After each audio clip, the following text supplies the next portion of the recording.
ishlatyapsiz implantni. Kelinayim qanaqa? Xursand bo'ldimi?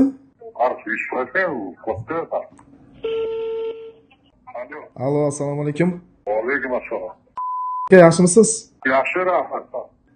Men Sanjarman Husanov. Doktor Xolmi, yaxshimisiz? Ha, bo'lyapti ishlar? Yaxshi, rahmat. Telefon qilib chiqay, nima bemorlarimga deb turib qilayotgandim-da. Ha, rahmat. Hammasi yaxshi, joyida. Yaxshimi? Ko'ngildagidaymi axir? Ko'ngildagida, hammasi zo'r. Katta rahmat. Qancha bo'ldi aka operatsiya bo'lganingizga? 9 oy bo'ldi, adashmasam. Ha, bo'ldi. 8-9 oy. 8-9 oydan beri уже ishlatyapsiz implantni. Ha. Yaxshi. Yaxshimi? Oldingidan qanday farq? Qanchalik? Ha, yo'q, 100%. 100% katta farq. 100% mi? Ha. Ko'z tegmasin. Kelinayim qanaqa? Xursand bo'ldimi? Ha. Xursand bo'ldi. Endi.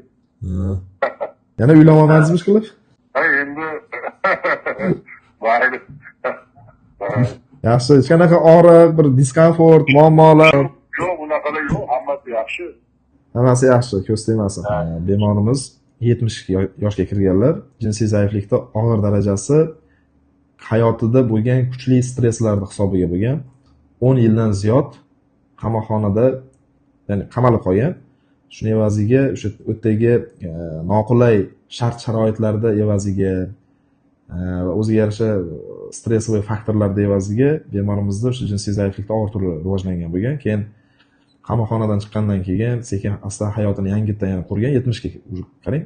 Jinsiy aloqasi umuman yaxshi bo'lmagan oilasida va bemorimiz majbur bo'lgan mana shu operatsiyani qildirishga va operatsiyadan keyin bemorimiz juda ham xursand, 100% natijaga erishdim, rahmat degan mana o'zini so'zlarini eshityapsizlar.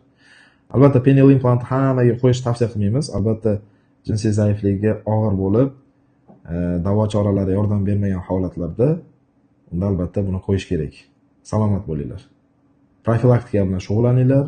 Penial implant qo'ydirishgacha kerak bo'lsa e'tibor beringlar.